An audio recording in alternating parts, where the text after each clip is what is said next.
Hello students, मैं Kapil Kumar Dubey, assistant professor Harda degree college Harda degree college Harda के इस यूट्यूब चैनल पर आपका फिर से एक बार स्वागत करता हूं। मैं आज आपको बताने जा रहा हूं पार्टनरशिप जो चैप्टर है, उस पार्टनरशिप चैप्टर का एक पार्ट है admission of a new partner, नए साझेदार का प्रवेश। पूर्व के वीडियो में मैंने बताया था कि भाई पार्टनरशिप क्या होती है, उसको कैसे ऑपरेट किया जाता है, उसकी बेसिक थ्योरी हमने उस वीडियो के माध्यम से देखी थी। उसके बाद आगे बढ़े थे हम, तो उसमें रिकॉन्स्टिट्यूशन ऑफ पार्टनरशिप फर्म का एक पॉइंट देखा था।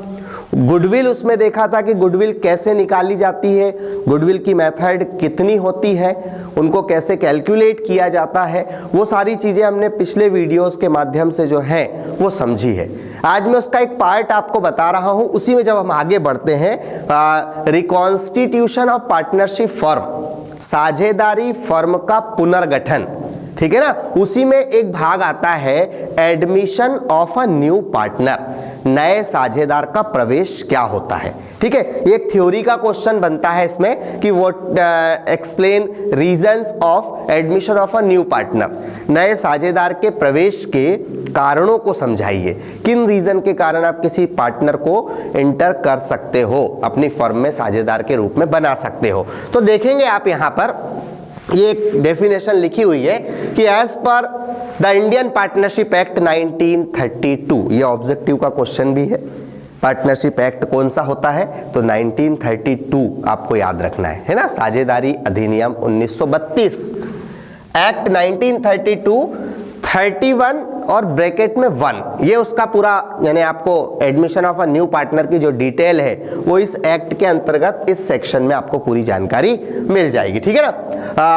Person may be admitted as partner in the firm with the consent of all the existing partners. मतलब आप यहाँ पर यूं बोल सकते हैं कि भाई पार्टनरशिप एक्ट 1931 के अंतर्गत कोई भी पर्सन फर्म के साथ जुड़ सकता है कुछ कंडीशंस के साथ। ठीक है ना। अब क्या कंडीशंस हो सकती है अपन उसके आगे देख रहे हैं, वो रीजंस पे बात करेंगे अभी अपन। ठीक है, एक न्यू पार्टनर को आप शामिल कर सकते हैं, और क्यों कर सकते हैं, तो कोई भी बिजनेस की देखरेख करने के लिए या नीड ऑफ कैपिटल, ठीक है ना, पूंजी की जरूरत होगी तो बना सकते हो। तो कुल मिलाकर के नए साझेदार का प्रवेश क्या है उसके बारे में अपने को इसमें पूरा का पूरा जानना है। ठीक है, उसके कुछ रूल्स रेगुलेशंस होते हैं, क्या क्या केसेस होते हैं, वो चीजें आपको यहाँ मिलेगी। देखो ये नीड फॉर कैपिटल, सबसे पहला पॉइंट दिया है उसने, कैपिटल की जरूरत यानी पूंजी की आवश्यकता।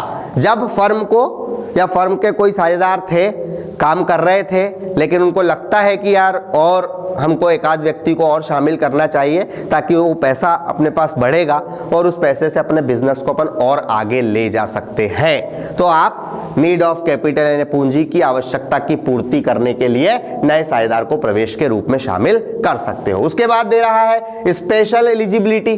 कई बार होता है कि किसी पर्सन में कोई एक्स्ट्रा ऑर्डिनरी आर्ट है, ठीक है ना, कुछ एक्स्ट्रा क्वालिटी है उसमें, उसके पास एलिजिबिलिटी है कुछ एक्स्ट्रा, जिसका फायदा हम फर्म के रूप में अगर उसको शामिल करते हैं पार्टनर के रूप में, तो अपनी फर्म को उसका फायदा मिल सकता है। तो इसके लिए भी नए पार्टनर को शामिल किया जा सकता है। आगे देखेंगे कंपटीशन को समाप्त करने के लिए, मतलब एक बिजनेस सामने वर्क कर रहा है, अब हमारा भी बिजनेस है, दोनों के बीच में एक टफ कंपटीशन चल रहा है। अपने को लगता है कि यार हम एक बार बात करते हैं, वो अगर हमारे साथ शामिल होकर के काम कर ले तो स्वाभाविक सी बात है कंपटीशन यानी प्रतियोगिता क्या हो जाएगी, समाप्त हो जाएगी। तो कंपटीशन यानी प्रतियोगिता को समाप्त करने के लिए भी हम किसी नए पार्टनर को शामिल कर सकते हैं। ठीक है, आगे देखते हैं अपन बेटर केयर ऑफ बिजनेस, मतलब अपने बिजनेस की व्यवस्थित तरीके से देखरेख करने के लिए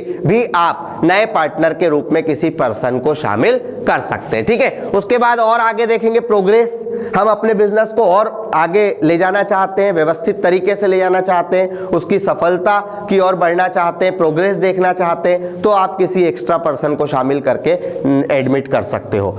फॉरेन बिजनेस, ये भी एक पॉइंट है। भाई स्वाभाविक सी बात है, हम अपने बिजनेस को फॉरेन ट्रेड के रूप में फेमस करना चाहते हैं, तो अगर वहाँ के किसी बंदे को इंक्लूड किया जाए जो हमसे कहीं ना कहीं टच में है, तो फायदा ज़्यादा होगा, क्योंकि यहाँ से वहाँ जा कर के हम काम करेंगे तो हमको वहाँ के एटमॉस्फेयर की जानकारी नहीं है, वहाँ का क्या एनवायरनमेंट है उसके बारे में पता नहीं है। लेकिन वहीं का कोई बंदा हमारे साथ जुड़ जाएगा तो वो वहाँ के लोगों के बारे में जानता है, एनवायरनमेंट के बारे में जानता है, वहाँ की फैशन क्या है उसके बारे में जानता है, तो वो हमको बहुत बारीकी से जानकारी देगा और उससे फर्म को फायदा हो सकता है। तो हम किसी वहाँ के पर्सन को या यहाँ से भी वहाँ भेजने के लिए किसी पर्सन को बिजनेस में शामिल कर सकते हैं। एक पॉइंट ये हो जाएगा आपका। इन केस ऑफ यानी अब इसमें देखो कोई ऐसी कंडीशन बन जाए, डेथ वाली कंडीशन, अचानक किसी पार्टनर की क्या हो गई, डेथ हो गई, उसकी मृत्यु हो गई, उस केस में क्या होगा,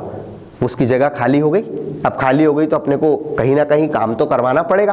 तो ऐसे केस में हम क्या कर सकते हैं, किसी नए व्यक्ति को शामिल करके और पार्टनरशिप को आगे बढ़ा सकते हैं। ठीक है, तो ये कुछ कंडीशंस थी जिसमें आप रीजंस, क्वेश्चन बनता है कि कौन कौन से रीजंस हो सकते हैं किसी नए पार्टनर को एडमिट करने के।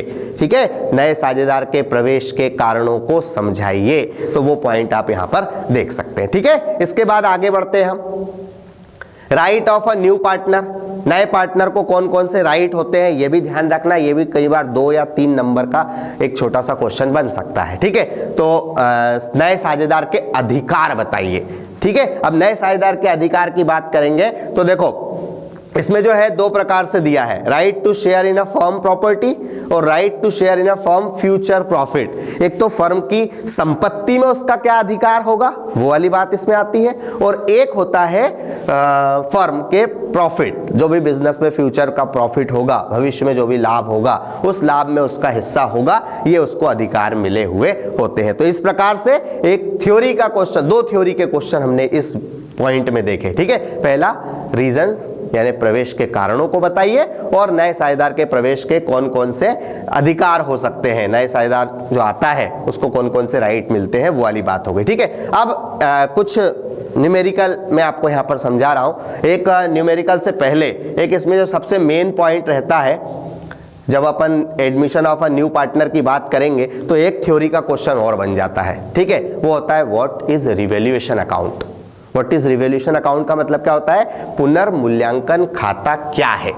अब आप बताइए, नाम से ही समझिए, रिवैल्यूएशन यानी वैल्यूएशन तो हो चुका है, हमको उसका रिवैल्यूएशन करना है, मतलब एक बार और मूल्यांकन करना है। ठीक है, वो चीज आती है। एक ऑब्जेक्टिव क्वेश्चन, रिवैल्यूएशन अकाउंट कब बनता है, तो admission of a new partner या रिटायरमेंट में भी बोल सकते हो, लेकिन मेजर जो रहता है वो एडमिशन आता है ना, admission of a new partner. क्यों बनता है, तो रिवैल्यूएशन अकाउंट बनाने का जो मेन रीजन है, हमारे पास एसेट्स और लायबिलिटीज दोनों हैं, संपत्तियां भी हैं और दायित्व भी हैं। अब उन संपत्तियां और दायित्वों के मूल्य में कुछ ना कुछ इंक्रीज या डिक्रीज होता है। ठीक है, फॉर एग्जांपल आज से 5 साल पहले हमने कोई प्रॉपर्टी खरीदी थी और आज की डेट में अपन उसका वैल्यूएशन वापस कर रहे हैं, तो मतलब रिवैल्यूएशन कर रहे हैं उसका, तो क्या होगा, 5 साल पहले मान लो उसकी वैल्यू 5 लाख थी, अब आज की डेट में देखेंगे तो स्वाभाविक सी बात है वैल्यू बढ़ेगी, तो मान लो 8 लाख रुपए हो गई, 6 लाख रुपए हो गई। तो ऐसा करके क्या हुआ, चेंज हुआ ना। तो वो जो चेंज हुआ, वो इंक्रीज हुआ, वो इंक्रीज या डिक्रीज की वैल्यू को लिखने के लिए जो अकाउंट बनाया जाता है उसको बोला जाता है रीवैल्यूएशन अकाउंट, पुनर्मूल्यांकन खाता। ये एक इंपॉर्टेंट पॉइंट होता है जो अपन इसका न्यूमेरिकल करेंगे पूरा का पूरा। ठीक है, तो revaluation account is a nominal account, एक और ऑब्जेक्टिव का क्वेश्चन। रिवैल्यूएशन अकाउंट यानी पुनर्मूल्यांकन खाता एक नाम मात्र का खाता होता है, एक नॉमिनल अकाउंट होता है। ठीक है, नॉमिनल अकाउंट होता है और prepared to determine the profit and loss arising out of revaluation, मतलब जो हमारी एसेट्स और लायबिलिटीज होती हैं उनकी वैल्यू क्या होती है, रीवैल्यूड होती है, यानी कुछ चेंज होती है, तो उस चेंजेस को लिखने के लिए इस अकाउंट को प्रिपेयर किया जाता है। ये छोटा सा कॉन्सेप्ट याद रखना है। अब बनता कैसे है, ये कैसे बनता है, तो ये देखो आप प्रोफार्मा दिया हुआ है, revaluation account particular amount, 4 column बने हुए हैं यहां पर। अब 4 रूल याद रखना है आपको। ठीक है, पहला एसेट्स इंक्रीज, संपत्ति में वृद्धि, एसेट डिक्रीज, संपत्ति में कमी, और इसका और 2 पॉइंट पे जाएंगे, लायबिलिटी इंक्रीज, दायित्व में वृद्धि, और लायबिलिटी डिक्रीज, दायित्व में कमी। बस ये 4 पॉइंट का पूरा यहां पर यूज करना है अपने को। अगर संपत्ति में वृद्धि होती है, ठीक है ना, अब इसको लिखना कैसे है, तो रूल कहता है यदि एसेट्स इंक्रीज होती है, संपत्ति में वृद्धि होती है, तो किस साइड लिखना है, क्रेडिट साइड। देखो यहां लिखा है by increase in value of assets, लिखा है यहां पर by increase in value of assets, यानी संपत्ति में वृद्धि हुई तो किस साइड लिखाएगा, क्रेडिट साइड लिखाएगा। और वहीं इसका उल्टा कर दो, संपत्ति में यदि कमी हो जाए, यहां पर यह जाएगा संपत्ति में यदि कमी आ जाए, ठीक है, ये लिखा है decrease in value of assets, संपत्ति में कमी आ जाए तो हम उसको किधर लिख देंगे, डेबिट साइड में लिख देंगे। तो एक रूल तो ये हो गया इसका, संपत्ति में वृद्धि होती है तो क्रेडिट, संपत्ति में कमी होती है तो डेबिट, ठीक है। अब आती है बात लायबिलिटी की, ठीक है। अब लायबिलिटी के साथ रूल रहेगा इंक्रीज या डिक्रीज, दायित्व में वृद्धि या दायित्व में कमी। मान लो ये देखो यहां, यदि आपके दायित्व में वृद्धि होती है, दायित्व में वृद्धि होती है तो वो किधर लिखाएगी आपके, increase in amount of liability, दायित्व में वृद्धि होती है तो वो डेबिट में लिखाएगी, ठीक है। और अगर दायित्व में कमी होती है, ठीक है, डिक्रीज होती है लायबिलिटी, तो वो किधर चली जाएगी, क्रेडिट साइड चली जाएगी। ये 4 पॉइंट आपको याद रखना है, ठीक है। इसमें एक पॉइंट और दिए हुए हैं, वो ये है कि भाई अगर कोई एसेट्स रिकॉर्ड ही नहीं हुई है, लिखी नहीं, आपकी बैलेंस शीट ये बनी हुई आती है, इस टाइप से बैलेंस शीट बनी हुई आती है, तो इस बैलेंस शीट में आपने कोई एसेट्स या लायबिलिटी को लिखा ही नहीं है।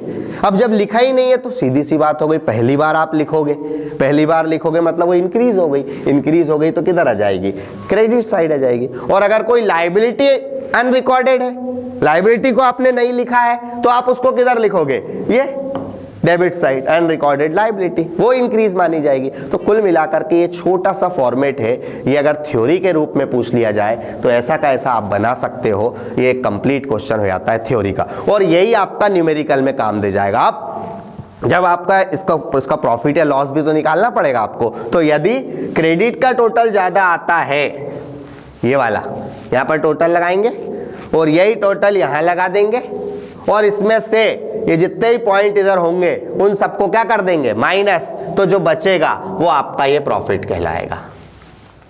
टू प्रॉफिट क्या लिखा है, ऑन रिवॉल्यूशन, ठीक है, और transferred to partners capital account, जो भी प्रॉफिट होगा वो हम साझेदारों के पूंजी खाते में हस्तांतरित कर देंगे, ठीक है। इस प्रकार से ये हो गया। और बाई चांस अगर क्रेडिट का ज्यादा आ जाए, सॉरी डेबिट का ज्यादा आ जाए, तो उस केस में क्या हो जाएगा, लॉस हो जाएगा। लॉस हो जाएगा तो ये देखो ये लिखा हुआ है by loss on revaluation transfer to partners capital account, जो भी लॉस होगा उस लॉस को भी हम पार्टनर्स को शेयर के रूप में डिवाइड कर देंगे, ठीक है। मान लो एग्जांपल क्या, कैसे बांटा जाएगा उसको भी थोड़ा सा ध्यान रखना। मान लो आपको प्रॉफिट हो गया 4000 का, अब 4000 का प्रॉफिट और पार्टनर 2 है, और 2 पार्टनर का रेशो दिया हुआ था 3 और 2, ये दिया हुआ था। तो हम क्या करेंगे, ये 4000 को 3:2 यानी इससे उसको डिवाइड कर देंगे। तो 5 से कैंसिल करोगे आप इसको, तो 800 टाइम कैंसिल हो जाएगा। 800 इंटू 3 करोगे तो 2400, और 2 से मल्टीप्लाई कर दोगे तो 1600। इस प्रकार से आपका ये एक रिवॉल्यूशन अकाउंट का जो भी प्रॉफिट या लॉस होगा, उस प्रॉफिट या लॉस को अपन इस प्रकार से डिस्ट्रीब्यूट कर सकते हैं। बताइए, ठीक है। तो आपको प्रॉपर देखना है इस पॉइंट को। इसमें रिवॉल्यूशन अकाउंट की डिटेल दी हुई है, रिवॉल्यूशन अकाउंट कैसे बनाया जाता है, और रिवॉल्यूशन अकाउंट बनाने के बाद आगे की पूरी चीजें, अगर कोई प्रॉफिट होता है तो वो कैसे शेयर किया जाएगा, लॉस होता है तो वो कैसे शेयर किया जाएगा, उसके बारे में मैंने आपको यहाँ पर बता दिया, ठीक है। तो ये थ्योरी वाला जो पार्ट था वो आपको इसके माध्यम से मैंने पूरा आपको बता दिया, ठीक है। अब हम आगे बढ़ते हैं। एक क्वेश्चन दिया हुआ है, इस क्वेश्चन का मैं आपको रिवॉल्यूशन अकाउंट बना करके बता रहा हूं। ठीक है। अब रिवैल्यूएशन अकाउंट इस क्वेश्चन में कैसे बनाएंगे, देखो सबसे पहले क्वेश्चन को पढ़ेंगे और इसका एक 4 नंबर का क्वेश्चन आएगा, मतलब आपको इजी हो जाएगा अगर आप इसको प्रॉपर समझ लोगे। इवन सीबीएसई की भी अगर हम बात करें तो उसमें भी रिवैल्यूएशन अकाउंट यानी न्यू पार्टनर का एडमिशन का जो क्वेश्चन है वो पूछा जाता है, ठीक है। तो उसके लिए भी आपको फायदा हो सकता है, ठीक। अब आप देखें, the partner decided to share profit and loss, ये 3:1 का रेशो दिया हुआ है और गणेश और महेश 2 पार्टनर दिए हुए, Ganesh and Mahesh are partner in the firm, sharing ratio 3:1, यानी जो भी प्रॉफिट होगा उसको हमको किस रेशो में बांटना है, 3:1 के रेशो में बांटना है। और ये बैलेंस शीट ऐसी बनी हुई आएगी आपको, ये बैलेंस शीट देखो पूरी बनी हुई है, ठीक है। इसमें एक तरफ लायबिलिटी लिखी हुई है, एक तरफ एसेट्स लिखी हुई है, ये पूरी एसेट्स है, ये पूरी लायबिलिटी है और नीचे कुछ एडजस्टमेंट दिए हैं, देखो यहाँ on date of change in profit sharing ratio they decided the value of business. अब ये पहला पॉइंट याद रखना है, value of business premises be appreciate by 20%। Business premises मतलब बिल्डिंग हो गई, बिल्डिंग की वैल्यू 20% क्या हो गई, बढ़ गई। ये देखो यहां पर मैंने अब भी बताया था आपको, increase in value of assets, 20% क्या हो गई, बढ़ गई। मतलब रिवैल्यूएशन अकाउंट का कौन सा साइड है ये क्रेडिट साइड। क्रेडिट साइड में किस नाम से आ जाएगा, बाय बिजनेस प्रेमाइसेस या बाय बिल्डिंग अकाउंट। और कितने परसेंट लिखना है, एक बात यहां विशेष रूप से ध्यान रखना है, ओनली डिफरेंस लिखना है, उसकी एक्चुअल वैल्यू नहीं लिखना है अपने को, ओनली डिफरेंस, जो अंतर की राशि है बस उस अंतर की राशि को लिखना है। तो कितने परसेंट बढ़ रही है वैल्यू, 20%। तो हम यहां पर क्या करेंगे, ये देखो ये 20% बोला है तो बिजनेस प्रेमाइसेस है 1 लाख रुपए का। कोई बताएगा 1 लाख रुपए का 20% कितना होता है, 1 लाख रुपए का 20% होगा 20,000 रुपए, 20,000 रुपीज। देखो ये revaluation account by business premises ये कितना आ गया, 20,000 रुपीज आ गया। बिजनेस प्रेमाइसेस 20,000 बढ़ गया तो किस साइड लिख दिया, क्रेडिट साइड में लिख दिया। उसके बाद अगला पॉइंट देखो क्या लिखा है, the stock and furniture will be reduced 10% each, 5% reserve for doubtful debts. ये अलग चीज हो गई। सबसे पहले बोल रहा है स्टॉक एंड फर्नीचर भी रिड्यूस्ड बाय 10% ईच, मतलब स्टॉक भी 10% कम हो रहा है और फर्नीचर भी 10% कम हो रहा है। तो स्टॉक और फर्नीचर दोनों एसेट होती है, संपत्ति होती है, और संपत्ति में कमी होगी तो किस साइड आएगी, डेबिट साइड आएगी। तो देखो स्टॉक कितने का है, 80,000 का, फर्नीचर कितने का है, 4,000 का, तो 80,000 का 10% ये 8,000 आ गया, और 4,000 का 10% कितना आ गया, 400 रुपए आ गया। ये दोनों एसेट्स क्या हो गई, कम हो गई। उसके जस्ट बाद देखो क्या लिख रहा है, reserve 5% reserve for doubtful debts created on book डेब्ट। जितने भी डेप्टर्स होते हैं उनके ऊपर एक रिजर्व बनाया जाता है डाउटफुल डेब्ट के लिए, यानी हो सकता है कि कुछ लोग आपको पैसा इन फ्यूचर ना दें तो फिर अपने को तो लॉस होगा, तो कहीं ना कहीं थोड़ा सा रिकवर करने के लिए अपन एक फंड बना करके चलते हैं, ठीक है। तो वो रिजर्व बोलते हैं, रिजर्व फॉर डाउटफुल डेब्ट्स बोलते हैं। तो वो रिजर्व बनता है हमेशा डेप्टर पर, है ना, देनदारों की राशि पर बनता है। और जितने भी रिजर्व क्रिएट किए जाते हैं वो लायबिलिटी इंक्रीज मानी जाती है, और लायबिलिटी इंक्रीज होगी तो आपकी किस साइड आएगी, डेबिट साइड आएगी। तो देखो यहां पर ये रिजर्व फॉर डाउटफुल डेब्ट्स, और डेप्टर कितने के हैं वो चेक कर लो। डेप्टर दिए हुए, बुक डेब्ट्स दिए हुए 64,000, तो 64,000 का कितने परसेंट बोल रहा है, 5%। यहां 5% लिख दिया, 3200। अब ये परसेंट निकालते तो आपको आते होंगे, ठीक है। कैसे निकालते हैं परसेंट, 64,000 इंटू 5/100, ये यहाँ आ गया, ठीक है। इस प्रकार से ये आपका एक निकल करके आ गया अमाउंट। अब देखो, अब अपने को क्या करना है, अब इसमें आपको डिफरेंस निकालना है। तो डिफरेंस कैसे निकालोगे, ये 20,000 रुपए आपने यहाँ टोटल किया और यही 20,000 रुपए यहाँ टोटल लगा दिया, और इस 20,000 रुपए में से 1, 2 और ये तीनों अमाउंट को क्या कर दिया आपने, माइनस। तो 8 + 3 11,600। तो ये देखो 20,000 में से 11,600 माइनस करोगे 004 है ना 8, कितना आ गया 8,400। ये देखो ये आ गया 8,400।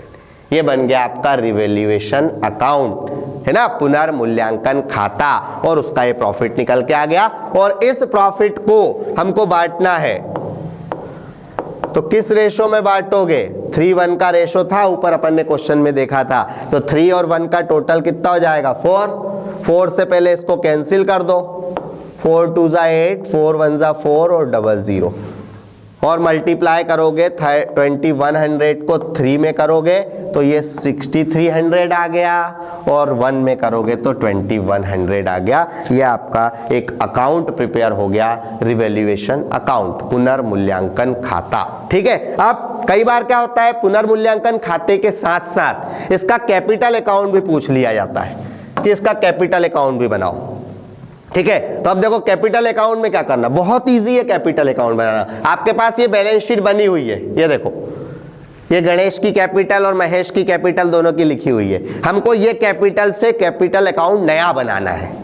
ठीक है। मतलब कैपिटल अकाउंट यानी कैपिटल अकाउंट का मतलब जो पार्टनर होते हैं उन पार्टनर को क्या क्या अमाउंट अपने बिजनेस से मिल रहा है वो सब उनके पर्सनल अकाउंट में ले आकर के प्लस करना रहता है। ठीक है। फॉर एग्जांपल मैं पार्टनर हूं तो मुझे मेरी कैपिटल तो हो गई, तो एक अमाउंट तो वो हो गया, प्लस मेरे को कुछ प्रॉफिट मिला वो मेरे कैपिटल में प्लस हो जाएगा, कोई रिजर्व है मेरे नाम से वो मेरी कैपिटल में प्लस हो जाएगा। कुल मिलाकर के मुझे ओवरऑल फर्म में कितना शेयर मिलेगा वो सब मेरी कैपिटल में आकर के क्या होता जाएगा, प्लस होता जाएगा। वो हमको यहाँ बनाना है। तो जो चीजें थी वो मेजर जो पूछा जाता है वो आपका क्या पूछा जाता है, रिवैल्यूएशन अकाउंट पूछा जाता है। यहां तक आपको देखना है। ठीक है। तो इतनी चीज देखो आप, इसमें कोई डाउट होता है तो उसको कुछ नोट करके रख लेना। कोशिश करेंगे नेक्स्ट वीडियो में जो है मैं आपको इसकी कुछ जनरल एंट्रीज होती है, वो जनरल एंट्रीज यानी admission of a new partner, नया पार्टनर आता है तो उसकी क्या एंट्रीज हो सकती है, वो एंट्रीज के माध्यम से मैं आपको आगे की चीजें बताऊंगा। ठीक है। तो मिलते हैं हम नेक्स्ट वीडियो में।